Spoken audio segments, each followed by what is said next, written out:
मैं काजल from mastermind classes. आज मैं आपको पढ़ाऊंगी सोशल साइंस, जिसमें हम पढ़ेंगे सोशल साइंस क्या है। मतलब आज की वीडियो में हम सोशल साइंस का कुछ थोड़ा सा इंट्रोडक्शन देखेंगे कि सोशल साइंस क्या है, कैसे वर्क करता है, उसमें हम क्या क्या पढ़ेंगे। चलिए हम हमारी आज की क्लास स्टार्ट करते हैं। वाई सोशल साइंस, जैसे मैंने अभी कहा आज की वीडियो में पढ़ेंगे सोशल साइंस क्यों जरूरी है और सोशल साइंस में हम क्या क्या पढ़ते हैं। पहले आइए हम ये देखते हैं कि हम सोशल साइंस में क्या क्या पढ़ते हैं। सोशल साइंस जो हमारा है उसको बेसिकली 5 पार्ट्स में डिवाइड कर दिया है। मतलब जो एक सोशल साइंस है वो एक पूरा होल है और उसी के छोटे छोटे 5 पार्ट्स कर दिए हैं। हम उसको 5 पार्ट्स में पढ़ेंगे इस बुक में। जैसे कि ये सपोज 1 पार्ट हो गया, ये 1, 2, 3, 4 और ये 5। जैसे मैंने यहाँ लिखा है EA। तो देखते हैं थीम ए मतलब पार्ट 1 देखते हैं हम। India and the world land and the people. India and the world land मतलब इस वाले टॉपिक में हम हमारे वर्ल्ड के बारे में पढ़ेंगे, हमारे लैंड के बारे में पढ़ेंगे। ओवरऑल कहानी ये हम इसमें पढ़ेंगे कि हमारा जो मैप है, कहाँ कौन सा देश है, कहाँ हम रहते हैं, कहाँ कोई और रहता है, ऐसे हम इसको पूरा देखेंगे।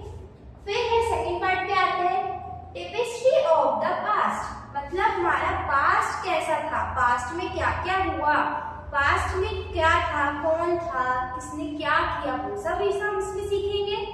फिर आते हैं थीम सी पे, जो है our cultural heritage and knowledge traditions. ये भी हमारे पास्ट कल्चर्स हैं, हमारे कुछ ट्रेडिशंस हैं जो पहले के जमाने में हमारे पास्ट में हमारे क्या कल्चर्स थे, उनमें हम क्या करते थे, इसमें भी ओवरऑल हमें यही सिखाया जाएगा। फिर आते हैं थीम डी पे, जो कि governance and democracy. Governance and democracy का मतलब ये है कि जो हमारा गवर्नमेंट है वो क्या है, वो कैसे वर्क करता है, डेमोक्रेसी कैसी है, गवर्नमेंट क्या है, क्यों जरूरी है, पूरी ओवरऑल गवर्नमेंट के बारे में, सिटीजन्स के बारे में, राइट्स के बारे में हम सीखेंगे इस वाले टॉपिक के अंदर। फिर है हमारा फिफ्थ थीम ई, जो कि है इकोनॉमिक लाइफ अराउंड अस। मतलब जो हमारे अराउंड इकोनॉमिक लाइफ है वो कैसे वर्क करती है। इकोनॉमिक लाइफ बोलो तो पैसा, पैसा आता कैसे है, कहाँ कौन से सेक्टर में इन्वेस्ट होता है, किस सेक्टर में कितना पैसा इन्वेस्ट करने से कहाँ ग्रो मिलती है, कहाँ डाउनफॉल होते हैं, वो सब हम इसमें पढ़ेंगे। मैंने आपको पार्ट में बताया 5 पार्ट्स में, हमें 5 पार्ट्स में डिवाइड किया गया है। उसमें हम क्या क्या पढ़ेंगे, अब उसको हम और डिटेल से जानते हैं कि अलग अलग का क्या काम है। अगर डिवाइड किया है तो क्यों किया है, और अलग अलग है तो उसमें हम क्या क्या पढ़ेंगे एकदम डिटेल में। जैसे कि हमारा थीम ए क्या है, India and the world land and the people. India के बारे में जानेंगे, वर्ल्ड के बारे में जानेंगे, लैंड के बारे में जानेंगे, पीपल के बारे में जानेंगे। नाम से ही समझ आ रहा है।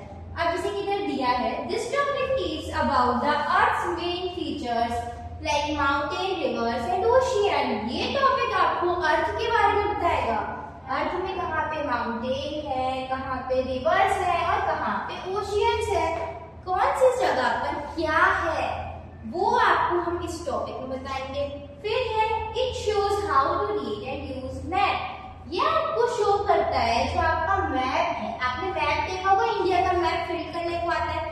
अभी आपने सिर्फ फिल किया, बट इसमें हम उसे डीपली अंडरस्टैंड करेंगे। अगर ये चीज कहाँ है, कौन सी कहाँ है। अगर बाय चांस समझो आप कहीं गए और आप कहीं फंस गए, आपको वापस आना है, तो आप कैसा वो मैप पढ़ के आओगे ना, आपको पता होना चाहिए। अगर मैं यहाँ से नॉर्थ जाऊंगा तो कौन सा वो पड़ेगा, साउथ जाऊंगा तो कौन सा सिटी आएगी, ये सब आपको पता होना चाहिए। तो वो सब हम इसमें सीखेंगे, इसको अंडरस्टैंड करेंगे एकदम डीप में। फिर geography is important because land and water have shaped how people live. Geography important है, क्यों इम्पोर्टेंट है। अब ये तो आपने बोल दिया मैम कि ज्योग्राफी इम्पोर्टेंट है, बट वो क्यों इम्पोर्टेंट है, वो इम्पोर्टेंट इसलिए है क्योंकि ज्योग्राफी में 2 वर्ड्स बहुत मेन है, वाटर और लैंड। वाटर और लैंड। लैंड मतलब हमारी धरती जिसपे अभी हम स्टैंड कर रहे हैं, जिसपे हम रहते हैं। वाटर पानी, पानी तो बहुत आवश्यकता है। जिंदा रहने के लिए हमें और भी चीजें जरूरी हैं, बट वाटर और लैंड हमारी टॉप प्रायोरिटी है। मतलब अगर वाटर और लैंड नहीं होगा तो फिर हम भी नहीं होंगे। ज्योग्राफी इम्पोर्टेंट ही इसलिए क्योंकि वाटर और लैंड ने हमारे इंडिया में हमें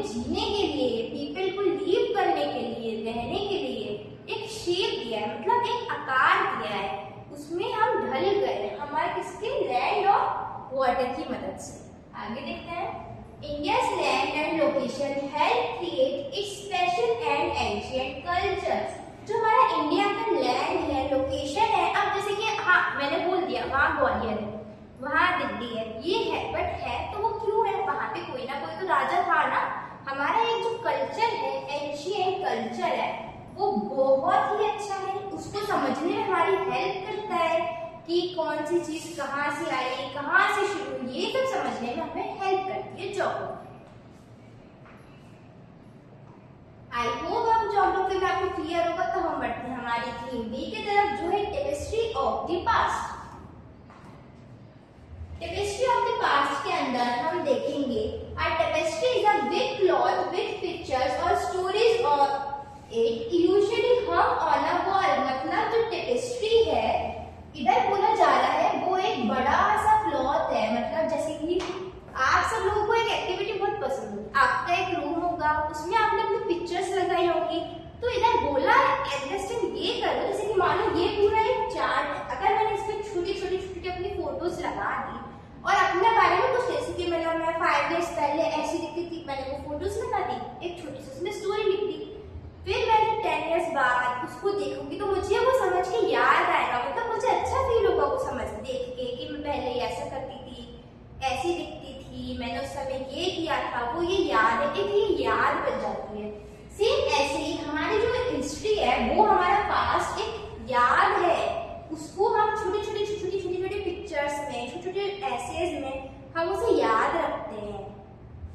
now our tapestry will show scenes from India's past. जो टेपेस्ट्री है वो शो करती है सीन्स इंडिया के पास्ट में, मतलब पास्ट में क्या हुआ, कौन सी पिक्चर्स लगाते हैं इसमें, हमारे पास्ट की, मतलब आज हमारा इंडिया ऐसा है तो कुछ समय पहले करीबन 100 साल पहले हमारा इंडिया कैसा था, हम इसमें वो लगाते हैं। हमारा देश आजाद हुआ कब हुआ वो इसमें इंक्लूड होगा, हम वो पढ़ेंगे, ऐसी चीजें इसमें पढ़ेंगे।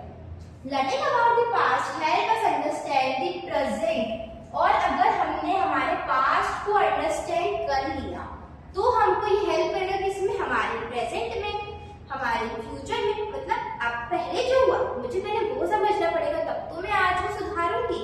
अब अगर मैंने ये समझा ही नहीं कि कल क्या हुआ था, अब आज मुझे क्या करना है, तो मैं कैसे करूंगी बताओ। पहले तो मुझे पिछला समझना पड़ेगा ना कि पहले मैं क्या करती थी, तो मुझे इम्प्रूव करना पड़ेगा तभी तो इम्प्रूव कर पाएंगे। इसलिए पहले हमें हमारा पास्ट समझना होता है, इसलिए हम इसे पढ़ते हैं, फिर हम हमारे प्रेजेंट पे जाएंगे। The past help us now who we are and where we come from। Past हमें हेल्प करता है ये जानने पे who we are, हम कौन है, हम कहाँ से आए हैं, ये सब जानने में पास्ट हमारी हेल्प करता है। History teaches us about both good and bad events, so we can learn from mistake and not repeat them। अब मैंने कोई मिस्टेक की पास्ट में तो मुझे उससे सीख कि अब मैं वो आगे रिपीट नहीं करूंगी ना, या आप वो आगे रिपीट नहीं करोगे, इसलिए हमें हिस्ट्री बहुत जरूरी होती है। हमें हमारा पास्ट समझना होगा, ये हमें गुड हैबिट्स भी बताता है और बैड हैबिट्स भी बताता है। गुड हैबिट्स बताएगा तो हमको उसको और इम्प्रूव करना पड़ेगा, बैड बताएगा तो हमें उसे अच्छा करना पड़ेगा। सेम ऐसे ही यहाँ पे चलता है। फिर है theme C, our culture, heritage and knowledge traditions. Our culture, जो हमारा कल्चर है उसकी क्या ट्रेडिशंस है, क्या हेरिटेज है, उसकी ट्रेडिशंस के बारे में हम इसमें समझेंगे। जैसे कि इधर दिया है, India is known for its rich and ancient culture. जो हमारा इंडिया है वो कैसे जाना जाता है, उसका एक बहुत रिच और एंशिएंट कल्चर है, उसकी वजह से हम उसको जानते हैं। This topic asks what are the main features and values of our culture. ये टॉपिक एक क्वेश्चन करता है कि जो हमारा मेन फीचर है वो क्या है और जो हमारी वैल्यूज है हमारे कल्चर की वो क्या है, वो हमें ये बताता है। It also looks at how culture has shaped India's history. ये भी बताता है जो इंडिया की हिस्ट्री है उसको शेप कैसे दिया गया है। Understanding our culture can help us solve problems today. अगर हमने सेम वही बात कर रही है, हम हमारे कल्चर को समझ जाएंगे तो आज जो प्रॉब्लम्स राइज हो रही है हम उनको भी सॉल्व कर पाएंगे। पहले हमें समझना होगा कि हमें काम कैसे करना है, फिर ही तो हम प्रॉब्लम सॉल्व कर पाएंगे। The goal is for every student to learn and appreciate the importance of art, civilization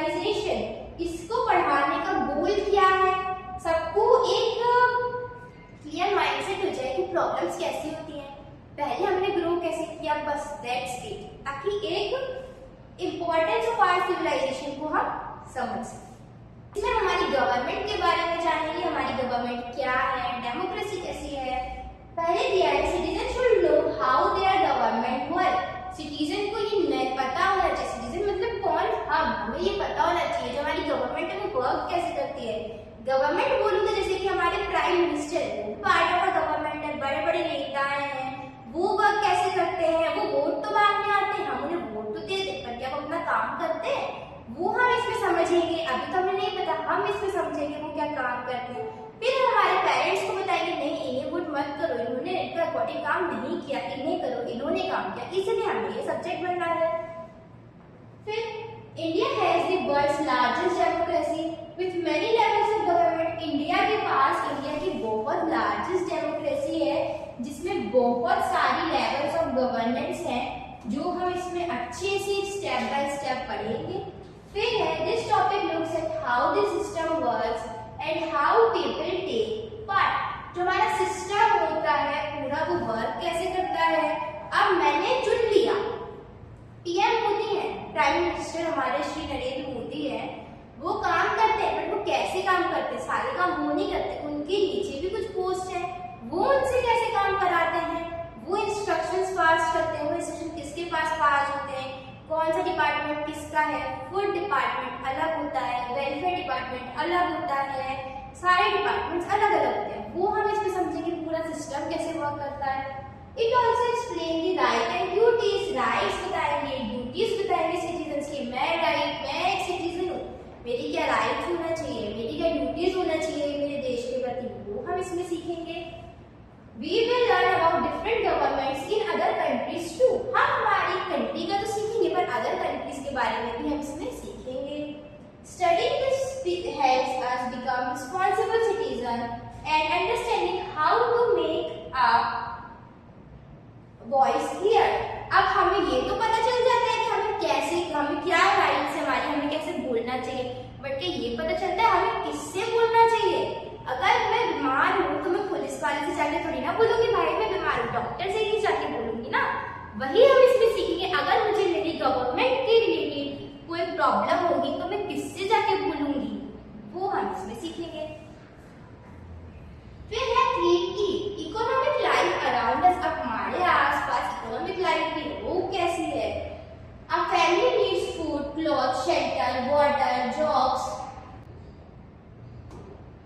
Our family needs food, clothes, shelter, water, jobs and education to be happy. एक फैमिली है, अगर उसको happy रहना है तो उसको फूड की भी जरूरत पड़ेगी, क्लॉथ्स की भी पड़ेगी, शेल्टर, वाटर, जॉब और एजुकेशन की जरूरत भी पड़ेगी उसे खुश रहने के लिए। A country also needs a strong economy to grow well. एक कंट्री है उसको स्ट्रॉन्ग इकोनॉमी चाहिए, इकोनॉमी स्ट्रॉन्ग होगी तभी वो एकदम ग्रो करेगी और जो उसका चार्ट होगा वो एकदम ऐसे ऊपर को जाएगा, डाउन नहीं आएगा। ग्रो करना है ना तो उसके लिए स्ट्रॉन्ग इकोनॉमी रखना पड़ेगा। This topic asks how does an economy work specially in a big country like India. अब ये हमें आस्क करता है, हमें बताता है, हमसे क्वेश्चन करता है कि इंडिया जैसी बिग कंट्री में इकोनॉमी को सिस्टमेटिक कैसे चलाया जाए। We will learn about different types of work people can do and how to use resources wisely. हमें resources को कैसे use करना चाहिए, जो लोग हैं वो क्या क्या काम करते हैं, different कैसे करते हैं, वो सब हम इसमें सीखेंगे। This ideas will help us understand how a country develops. ये जो हमारा आइडिया है ये हमें हेल्प करता है अंडरस्टैंड करने में जो कंट्री कैसे डेवलप करती है।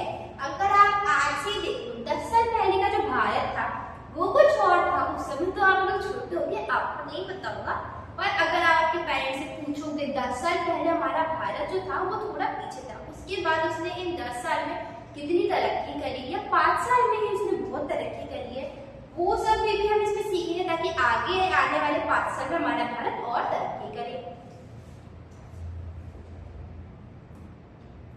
कंक्लूजन, अब मैंने आपको सारे पार्ट्स बताए अलग अलग, अब एक पार्ट्स को मिक्स करके हमारा क्या कंक्लूजन निकलता है वो देखते हैं। Social science is about asking the right, है वो एक राइट क्वेश्चन आस्क करता है, asking the right question to find right answer. अगर मुझे मेरे लॉ से रिलेटेड मिस्टेक है तो वो मुझे राइट क्वेश्चन भी देगा और राइट आंसर भी देगा। अगर इससे रिलेटेड है तो इसके पास जाओ। That's why each chapter starts with big question. इसलिए हर एक चैप्टर एक बहुत बड़े क्वेश्चन के साथ स्टार्ट होता है। This is done on purpose to connect different ideas together. ये जो सब्जेक्ट बना है सोशल साइंस, ये इसीलिए बना है ताकि आपको डिफरेंट आइडियाज की नॉलेज हो। मतलब आपको इकोनॉमिक की नॉलेज भी हो, गवर्नमेंट की नॉलेज भी हो, हमारे मैप्स की नॉलेज भी हो, अलग अलग करके पूरी नॉलेज को इकट्ठा कंबाइन हमने इस बुक में किया हुआ है। Learning social science is like doing an exploration and adventures. Social science को पढ़ना ऐसे लगता है हम कुछ नया एक्सप्लोर कर रहे हैं। अगर आप पढ़ोगे तो आपको कुछ नया भी जानने को पक्का मिलेगा ही मिलेगा। कुछ नया एक्सप्लोर करोगे और कुछ नया एडवेंचर भी करोगे, कुछ नए एडवेंचर भी होंगे, कुछ फन भी होगा। ऐसे social science use the past to understand the present and prepare for the better future. जैसे मैंने आपको बताया था, अगर हमारा पास्ट के बारे में हमें सब कुछ पता होगा तो हम उसे अभी सुधारेंगे तो वो कब जाएगा हमारे फ्यूचर में। एक छोटे से इसके एग्जांपल देती हूँ। जैसे कि अगर हमारे 4th क्लास में नंबर कम आए, हमें पता चल गया हमारे नंबर कम आए, किस सब्जेक्ट की वजह से कम आए, क्यों कम आए, उनको हमने 5th क्लास में सुधार लिया। 5th क्लास में अच्छे आए, फिर 6th क्लास में अगर हमने उसको और अच्छे सुधारे तो हमारे 6th क्लास में और अच्छे नंबर आएंगे। बस ऐसे ही ये भी। Thank you. अगर आप सभी को मेरी वीडियोस पसंद आए तो आप लाइक, कमेंट, सब्सक्राइब जरूर करिएगा। और अगर आपको कोई भी डाउट होगा इससे रिलेटेड तो आप कमेंट करना, मैं आपको उसका आंसर करूंगी। Thank you.